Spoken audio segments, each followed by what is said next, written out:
Establishment کی مدد سے تحریک عدم اعتماد لائی گئی ہے، تو اگر یہ بات درست ہے، یہ آن دی ریکارڈ ہے، یہ میں نے شاہ زیب کے پروگرام میں بھی کہی اور عبداللہ سلطان کا جو مارننگ شو ہے جیو پاکستان اس میں بھی کہی، تو میں نے کہا کہ اگر ایسی بات ہے تو جو بلوچستان عوامی پارٹی ہے BAP، اس کے لیڈروں کو بلا کے یہ کیوں کہا گیا کہ آپ نے عمران خان کا ساتھ نہیں چھوڑنا؟ تو جب انہوں نے کہا جی کہ سائیں آپ نے تو کہا تھا کہ آپ غیر سیاسی ہو گئے ہیں اور ہم اپنا فیصلہ کرنے میں آزاد ہیں، تو ہم نے تو پریس کانفرنس کر کے تو شہباز شریف صاحب کی حمایت کا اعلان کر دیا ہے، تو کل ہم نے یہ اعلان کیا ہے، آج آپ ہمیں بلا کے کہہ رہے ہیں کہ آپ عمران خان کے خلاف تحریک عدم اعتماد سے پیچھے ہٹ جائیں، تو ہماری لوگوں کی نظروں میں کیا عزت رہ جائے گی؟ تو انہوں نے کہا نہیں یہ تو آپ کو کرنا ہے۔ تو جب یہ تھوڑی سی میں نے بات بتائی تو پھر وہی ہوا، مجھے کہا گیا کہ ہاں ٹھیک ہے، آئندہ سے نہ ہم آپ کو سوال پوچھیں گے نہ آپ جواب دیا کریں۔ تو بہت لمبی میں آپ کو اور بہت سی مثالیں دے سکتا ہوں۔ بالکل بھی پاکستان کا جو الیکٹرانک میڈیا ہے اور اخبارات ہیں، آپ وہاں پہ پورا سچ نہیں بول سکتے، اور یہ میں آپ کو اب بات بتا کے کوئی بہادری کا مظاہرہ نہیں کر رہا، یہ میں اپنی شرمندگی جو ہے وہ آپ کے سامنے لا رہا ہوں۔ ہم شرمندہ ہیں کہ جب ہم سچ نہیں بولتے تو بھی برے، اور اگر سچ بول دیں تو بھی برے، اگر سچ بول دیں تو غدار، سچ نہ بولیں تو محب وطن۔ تو اس لیے مجبور ہو کے اب میں نے اپنے آپ کو غداروں کی فہرست میں شامل کر لیا کہ بھائی میں غدار ہی ٹھیک ہوں، کم از کم غدار تھوڑا سا سچ تو بول سکتا ہے۔ اور کیونکہ جنرل ایوب خان نے بھی محترمہ فاطمہ جناب پہ غداری کا الزام لگایا تھا، تو کیونکہ مادر ملت غدار تھی تو پھر حامد میر بھی غدار، اور یہاں پہ بیٹھے ہوئے آپ سب لوگ بھی غدار۔ تمغے کی طرح غداری کے خطاب کو آپ سجاتے ہیں، اور میں میر صاحب لیکن اس بات کو غیر سیاسی پولیٹیکل ہونے والی بات، یہ بہت سے لوگ اسی میں زیادہ انٹرسٹڈ ہوں گے۔ کنکلوڈ کرنے کے لیے میں یہ جاننا چاہوں گی کہ کیا سیاستدانوں کو بھی تھوڑا فیسیلیٹیٹ کرنا ہوگا غیر سیاسی رہنے کے لیے، اداروں کو اپنے سیاستدان بھی اپنے جذبات کو سنبھال کے رکھیں اور ادھر چھیڑم چھاڑی نہ کریں تاکہ غیر سیاسی سے نکل کے سیاسی نہ ہونا پڑے؟ سیدھی بات ہے، میں بار بار ریپیٹ کر رہا ہوں، ایک ہی بات بار بار ریپیٹ کر رہا ہوں۔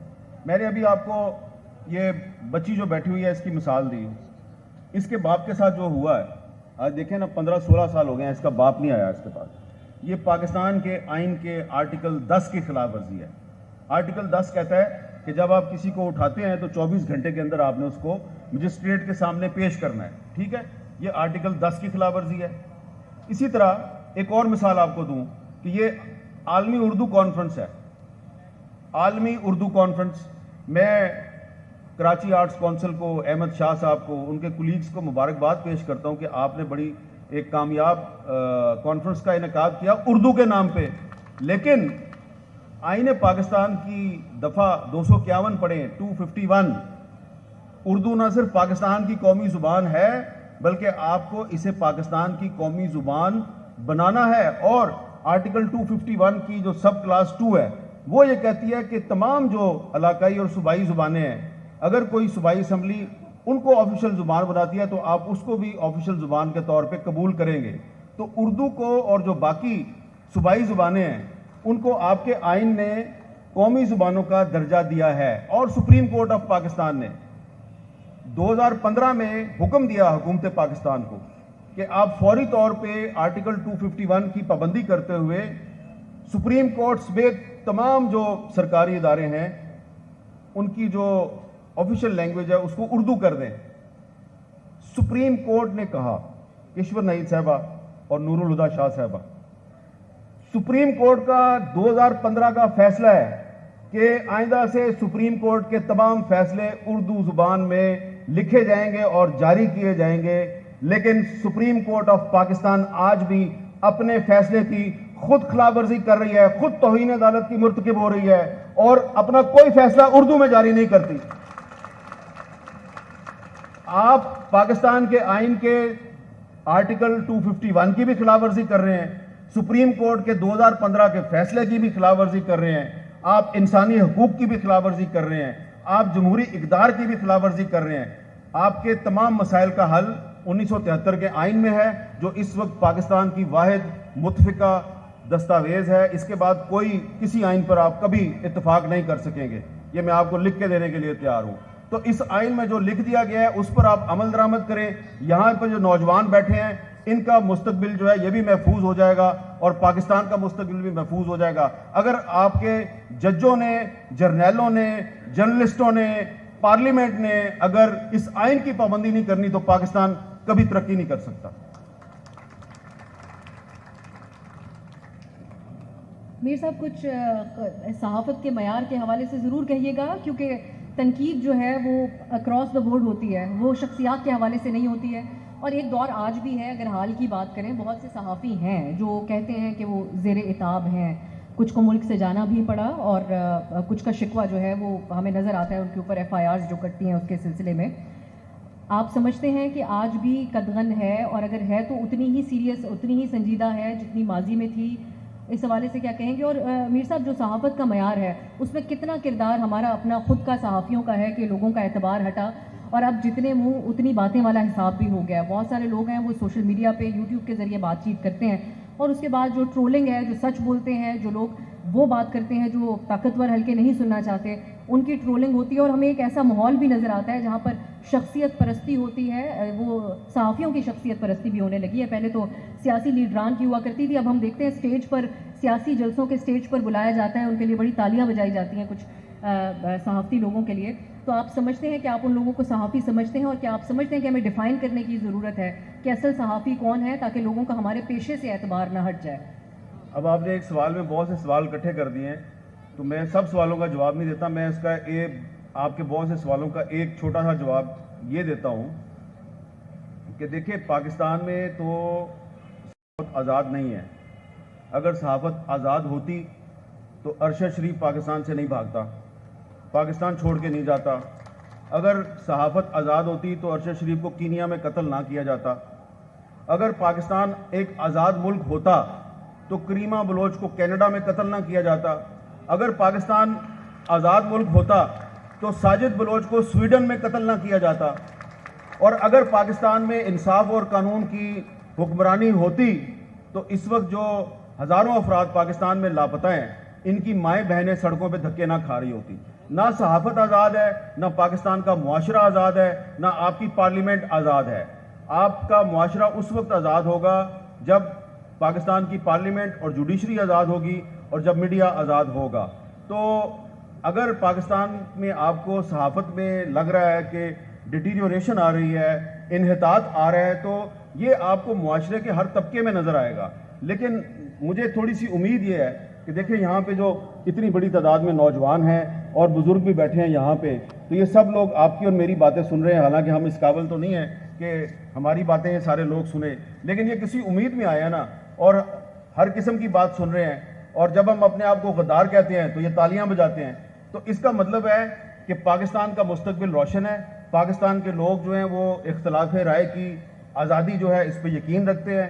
پاکستان کے لوگ جمہوریت پہ یقین رکھتے ہیں. پاکستان ایک جمہوریت پسند تحریک کی پیداوار ہے. قائد اعظم محمد علی جناح ایک جمہوریت پسند, آئین پسند سیاستدان تھے. تو اگر ہم قائد اعظم کے راستے پہ چلیں گے تو اس پاکستان میں بلوچستان کو بھی اس کے حقوق ملیں گے, سندھ کو بھی ملیں گے, خیبر پختونخوا کو بھی ملیں گے, پنجاب کو بھی ملیں گے, کشمیر اور گلگت بلتستان کو بھی ملیں گے, اور صحافیوں کو بھی ان کے حقوق ملیں گے. لیکن اگر آپ قائد اعظم کے راستے پہ نہیں چلیں گے تو پھر آپ اور میں اسی طرح جدوجہد تو ہم جاری رکھیں گے, باز نہیں آنا. ہم نے اپنی باتیں کرتے رہنا ہے اور مایوسی کا شکار نہیں ہونا. میر صاحب, لاپتہ افراد کی جو آپ بات کر رہے ہیں, ہم آپ کے کریئر کو فالو کرتے ہیں, تو اس میں سب سے زیادہ آپ نے اس موضوع کے اوپر بات کی اس وقت میں جب مشکل تھا یہ کہنا, اور دیگر جو صحافی اس بارے میں بات کرتے رہے ان کے لیے بھی جو مشکلات بنی, کہیں جان جانے کی صورت میں نظر آئیں جن کا میر صاحب نے ابھی حوالہ بھی دیا, اور کئی کے لیے کام کرنا مشکل ہو گیا اس کے بعد. لیکن اور مشکلات آپ کے لیے جو بنی اس کا بھی پورا ملک واقف ہے.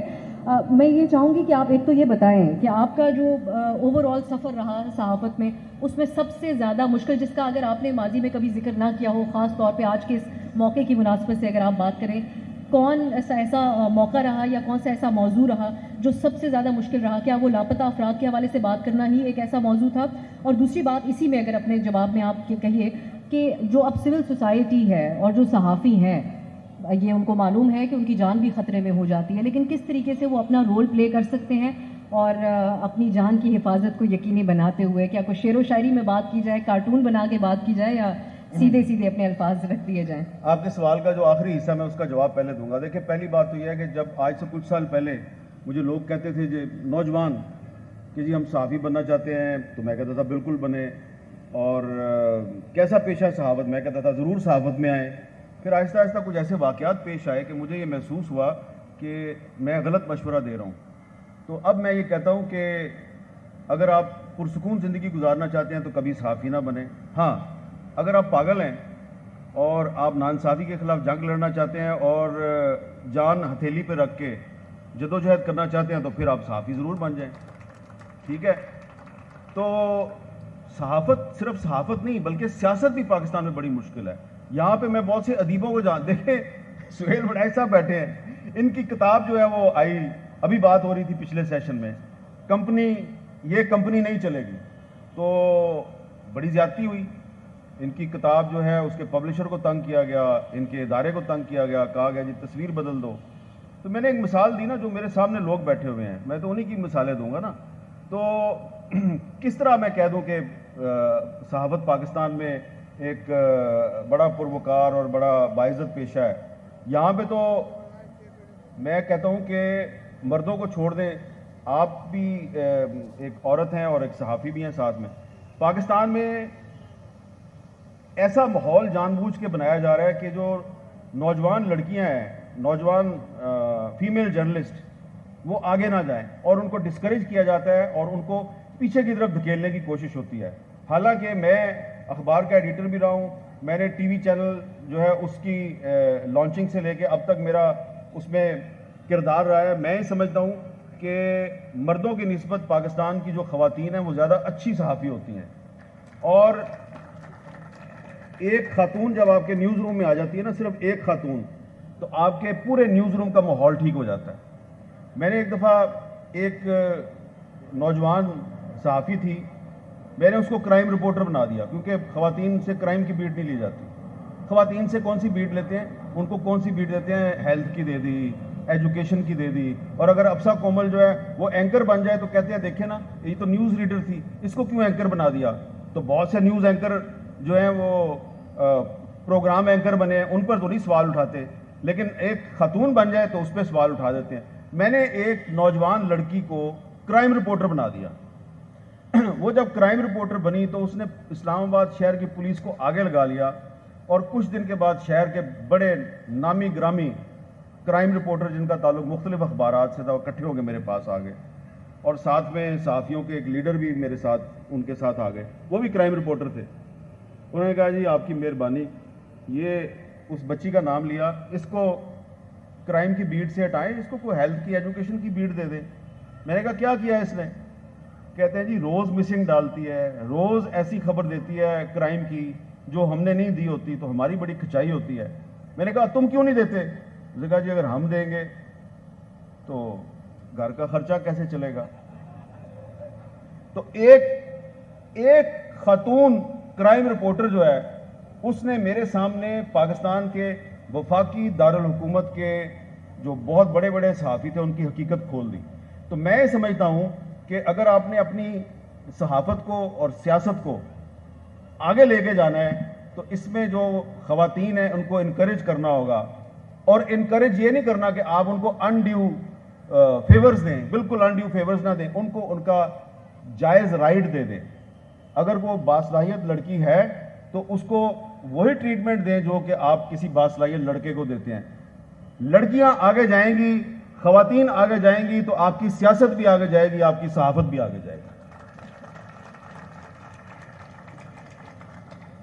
اس میں میر صاحب آپ نے ترجمانی کی ہے ہم تمام خواتین صحافیوں کی, اور میں خود اس چیز سے گزرتی ہوں, اور آسمہ شرازی صاحبہ سے زیادہ کس نے برداشت کیا یہ رویہ, اور ہمیں ہمارے لیے مشعل راہ بنی اور ہمیں حوصلہ دیا کہ کام کو جاری رکھا جائے. بہت سے حوالوں سے ہمارے اوپر تنقید ہوتی ہے, اور جب تک میں خبریں پڑھا کرتی تھی, میں ضرور یہاں پہ جو حاضرین ہیں ان سے شیئر کرنا چاہوں گی, بہت سے لوگ جو اس وقت, کیونکہ ان باکس جو ہوتا ہے سوشل میڈیا کا, اس پہ پرانے میسیجز بھی رہ جاتے ہیں, اور بہت سے لوگ بھول جاتے ہیں کہ ہم پرانے میسیج بھی پڑھتے ہیں. تو جو بڑے فین ہوا کرتے تھے کہ آپ کا انداز بیان بڑا اچھا ہے, آپ جیو پہ خبریں بڑی اچھی پڑھتی ہیں, وہ گالیاں دیتے ہیں، اور گالیاں ایسی کہ جن کا میں بس اس کی تفصیل میں بھی نہیں جانا چاہتی، اور ہم جیسے بہت سے لوگوں کے لیے مشکل ہوتا ہے کیونکہ بچپن سے جو ہماری پرورش ہوئی اس میں عام طور پہ گالیاں چلتے ہوئے دیکھی نہیں ہم نے اپنے آس پاس، تو واقعی ایک بہت مشکل دور تھا، ہے ابھی بھی ہے، اور میں سمجھتی ہوں ہمیں اپنے سماجی رویوں کے اوپر بہت غور کرنے کی ضرورت ہے۔ عام طور پہ بہت سارے فالوورز والے لوگ بھی وہ کامنٹس پڑھ رہے ہوتے ہیں جو آپ ان کو بھیجتے ہیں۔ میر صاحب، مرد حضرات اپنے جذبات کے بارے میں بات نہیں کرتے، ہماری سوسائٹی میں یہ بھی بہت کہا جاتا ہے کہ لڑکے روتے نہیں ہیں، لیکن آپ نے جو دور دیکھے اور آپ کی ماشاء اللہ فیملی بھی ہے، بچے بھی ہیں، آپ جو خاص کر جب بچے بڑے ہوئے، میں ضرور چاہوں گی اگر ایموشنل سائڈ بھی ہے اس کی آپ اس کو ضرور بیان کیجیے گا، کیونکہ اب یہ ٹیبوز بن چکے ہیں، یہ پرانی ہو گئی یہ باتیں۔ کیا ایسا آپ کو محسوس ہوا کہ بچوں کے لیے ہراسمنٹ کا ایک سامان بن رہا ہے، آپ تو برداشت کرتے ہی آئے، اور فیملی کے لیے بھی؟ میر صاحب، اس کا عنوان ہے پاکستان آج اور کل، تو میرے خیال میں مایوسی بہت زیادہ ویسی ہی ہے، تو وے فارورڈ بتائیں اور اس کے حوالے سے بات کریں، میں سمجھتا ہوں بہت ضروری ہے، اس لیے کہ یہ جو ہزاروں کا مجمع یا پورے پاکستان میں ہم کرنے جا رہے ہیں، تو ہمیں جیسی بھی خراب حالات ہیں ان کو بتانا تو ہے کہ کل روشن ہوگی اور کیسے ہوگی۔ شکریہ۔ جی ہاں، تو اب آپ کو میں اس میں کچھ ایڈ کرنا چاہوں گی، میر صاحب سمجھ آ گئی نا شاہ صاحب کیوں آئے ہیں؟ میں شاہ صاحب کے سوال میں ایڈ کر دیتی ہوں۔ مستقبل کی بات کیجیے گا، آپ کی کیا ایکسپیکٹیشنز ہیں؟ میر صاحب، ہم ترقی یافتہ ممالک کو دیکھتے ہیں، وہاں پر اتنی فینسی باتیں ہوتی ہے، جب ہم ٹی وی ٹاک شوز دیکھتے ہیں انٹرنیشنل، جانور کیسا محسوس کرتے ہیں، اس کے بارے میں قانون سازی کی جائے، یہ خواتین جن کو ہمارے ہاں جانوروں کی طرح سلوک کیا جاتا ہے ان کے احساسات کیا ہے، اور اس کے علاوہ باقی دیگر آپ سب جانتے ہیں کہ بات کہاں تک پہنچ گئی ہے۔ کبھی آپ سمجھتے ہیں کہ ہمارے ہاں بھی باتیں یہاں تک جائیں گی، یہ تقرریوں سے، اور نیا سب سے طاقتور کون ہوگا؟ میں ایک بات بار بار کہہ رہا ہوں، بار بار ریپیٹ کر رہا ہوں، اسی میں پاکستان کا جو مستقبل ہے اس کا راز جو ہے اسی میں مضمر ہے کہ اگر آپ آئین اور قانون کی پابندی کریں گے، یہ ایک بڑی زبردست ڈاکومنٹ ہے آپ کا جو 1973 کا آئین ہے، اس میں اس کو بہتر بنائیں، لیکن اس سے جان چھڑانے کی کوشش نہ کریں۔ جو لوگ اس آئین کو اپنے راستے کی رکاوٹ سمجھتے ہیں ان کو چاہیے کہ وہ اس آئین کو پڑھیں۔ اس آئین میں ہمارے تمام مسائل کا حل ہے، اور یہ بڑی اچھی بات ہے کہ اب بہت سے فوجی جو ہیں وہ بھی یہ کہتے ہیں کہ ہم آئین کے آرٹیکل 243 اور 244 میں جو لکھا ہوا ہے ہم اسی کی حدود میں رہنا چاہتے ہیں، اور 244 یہ کہتا ہے کہ آپ کو سیاست میں مداخلت نہیں کرنی چاہیے۔ تو اسی طرح جو سیاستدان ہیں ان کو بھی پاکستان کے آئین کے اندر رہ کے، اور صحافیوں کو بھی پاکستان کے آئین کے آرٹیکل 19 کے اندر رہ کے صحافت کرنی چاہیے، اسی میں ہم سب کا بھلا ہے، اور آئین جو ہے اسی میں آپ کے تمام مسائل کا حل ہے۔ اور آپ سے یہ بھی گزارش ہے کہ تھوڑا احمد شاہ کے مسائل کا بھی خیال کریں، یہ نہ ہو کہ پھر اگلے 2 سال آپ اور میں یہاں پہ نہ آئیں۔ اب سوال لے لیں لوگوں سے۔ لوگوں کی مائک دے رہے ہیں، مائک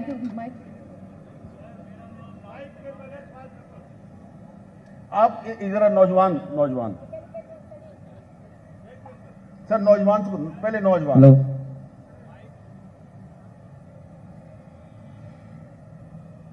السلام علیکم سر، میرا نام راول رحمان ہے۔ سر، آپ کی پوری جتنا بھی یہ سیشن تھا ماشاءاللہ آپ کا زیادہ تر فوکس جو تھا آئین اور لا کی آبلیگیشنز وغیرہ پہ تھا۔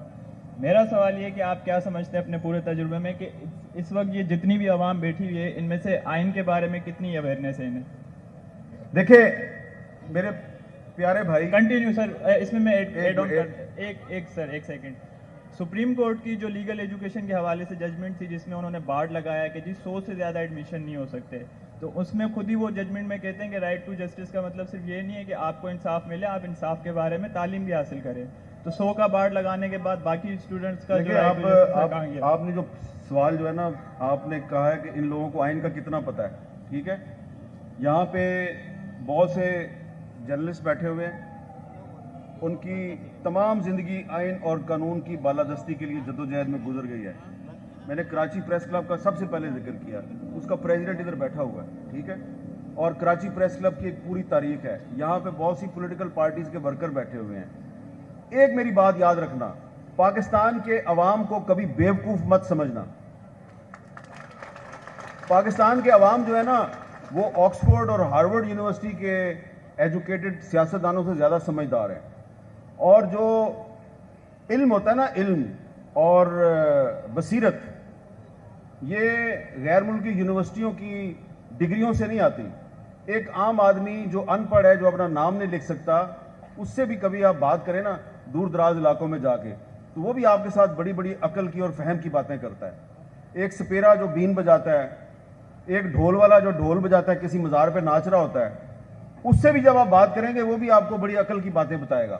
تو ان کو اچھی طرح پتہ ہے کہ میں اس وقت یہاں پہ بیٹھا ہوں، میں کچھ باتیں کھل کے کر رہا ہوں، کچھ کھل کے نہیں کر رہا. تو جو میں کھل کے کر رہا ہوں وہ تو ان کو سمجھ آ ہی رہی ہیں، جو میں کھل کے نہیں نہ کر رہا وہ بھی ان کو سمجھ آ رہی ہے کہ کھل کے نہیں کر رہا. ان کو یہ بھی پتہ ہے کھل کے کیوں نہیں کر رہا، یہ بھی پتہ ہے. ان کو بیوقوف مت سمجھو، بس ان کو ان کے حقوق دے دو، یہ پاکستان کو آگے لے جائیں گے. سر ابھی میرا سوال غور سے سن لا. میرا نام مہیش کمار ہے، آپ کا نام حامد میر ہے. میں پاکستان کا اتنا ہی وفادار ہوں جتنا آپ ہیں. آپ نے قائد اعظم کی بات کی، اصولوں کی بات کی. آپ نے کہا کہ یہ جو ہے نا 73 کے آئین پہ کو پڑھو، اس کو سمجھو، آئین پہ کرو. یہ 73 کا آئین مجھے مہیش کمار کو 2 نمبر کا شہری سمجھتا ہے. میں کیسے اس کو اس پہ کروں؟ دیکھو اس پہ آپ اس پہ کرو. یہ بڑا مسئلہ ہے. آپ کا سوال ہے نا، مجھے سوال سمجھ آ گیا، مجھے اس کا پلیز جواب دینے دیں. ٹھیک ہے، میں نے کہا نا 73 کے آئین کو بہتر بنانے کی ضرورت ہے مہیش کمار صاحب، ٹھیک ہے نا. یہ میں نے کیوں کہا، اس لیے، اور میں نے یہ بھی کہا کہ ہم اسی وقت پاکستان کو آگے لے کے جائیں گے جب پاکستان قائد اعظم کا پاکستان بنے گا. یہ میں کیوں کہتا ہوں، جب قائد اعظم زندہ تھے، نوجوانوں سن لو، تو قائد اعظم نے پاکستان کا جو پہلا وزیر قانون بنایا تھا اس کا نام تھا جوگندر ناتھ منڈل، ہندو تھا. اور اس کے پاس صرف لا منسٹری نہیں تھی، کشمیر افیئرز کی منسٹری بھی اس کے پاس تھی. پاکستان کا پہلا وزیر قانون جوگندر ناتھ منڈل ایک ہندو تھا. تو اگر پاکستان کے قانون کی باغڈور قائد اعظم نے ایک غیر مسلم کو دے دی، ہندو کو دے دی، تو اس کا مطلب ہے کہ پاکستان میں تمام پاکستانی، خواہ ان کا تعلق کسی بھی مذہب سے ہے، وہ پاکستان کے آئین کے مطابق برابر ہے. تو اگر میرے بھائی مہیش کمار کو کوئی ابھی بھی سمجھتے ہیں کہ اس آئین کو بہتر بنانے کی گنجائش ہے، اور وہ یہ سمجھتے ہیں کہ ان کو ایکویلٹی نہیں مل رہی، برابری نہیں مل رہی، تو ان کے جو نمائندے ہیں غیر مسلم پاکستانی، میں ان کو اقلیت والا نہیں کہتا، نہ ہی میں ان کو مائنورٹی کہتا ہوں. غیر مسلم پاکستانی ہے، ایک مسلمان پاکستانی ہے اور غیر مسلم پاکستانی ہے. وہ جو نمائندے ہیں ان کو بھی آواز بلند کرنی چاہیے، اور جو مسلمان نمائندے ہیں ان کو بھی آواز بلند کرنی چاہیے اسمبلی میں. اور پولیٹیکل پارٹیز جو جمہوریت کی اور آئین کی بات کرتی ہیں، خاص طور پہ 3 بڑی پارٹیاں، تحریک انصاف، مسلم لیگ نون اور پیپلز پارٹی، ان کو آئین میں قانون سازی کرنی چاہیے کہ جس سے کہ مہیش کمار کا شکوہ دور ہو جائے. اگر قائد اعظم کی زندگی میں ایک ہندو پاکستان کا وزیر قانون بن سکتا ہے تو شہباز شریف کے دور میں کوئی ہندو پاکستان کا وزیر قانون کیوں نہیں بن سکتا؟ بن سکتا ہے. ہیلو، السلام علیکم سر، کیسے ہیں سر؟ سر میرا سوال یہ ہے کہ آپ نے سیشن میں بنگال کی بات کی کہ بنگال جو ہے جو ٹوٹ گیا ہے وہ جرنیلوں کی وجہ سے گیا ہے. ہماری سلیبس دیکھا جائے 9th 10th انٹر، حتیٰ ہم جب یونیورسٹی پہنچتے ہیں یونیورسٹی میں بھی ہمیں یہی کہا جاتا ہے کہ یہ جو بنگال ٹوٹ گیا ہے یہ بھٹو کی وجہ سے گیا ہے. بھٹو اپنا حکومت بچانا چاہتے ہیں. اس پر آپ کا کیا کامنٹ ہے؟ دیکھو، پہلے بات تو یہ یاد رکھو کہ آپ ہسٹری پڑھیں. آپ کی جو کالج اور سکول کی جو کتابیں ہیں اس میں پورا سچ نہیں ہے. اب پہلے افسا کومل نے مجھے ایسٹ پاکستان کا سوال کیا، اب آپ کر رہے ہیں. دیکھو، جو ہسٹری ہے نا، ہسٹری وہ یہ بتاتی ہے کہ پاکستان بنگالیوں نے بنایا اور ان کے ساتھ ان کی آواز میں پہلی آواز سندھیوں نے ملائی. مسلم لیگ جو ہے، آل انڈیا مسلم لیگ 1905 میں کدھر بنی؟ ڈھاکہ میں بنی. ٹھیک ہے، آل انڈیا مسلم لیگ ڈھاکہ میں بنی. مسلم لیگ کی پہلی حکومت کہاں پہ آئی؟ بنگال میں 1937 میں. کون بنا یونائٹڈ بنگال کا وزیر اعظم؟ کون بنا؟ اے کے فضل الحق. اے کے فضل الحق کون تھا؟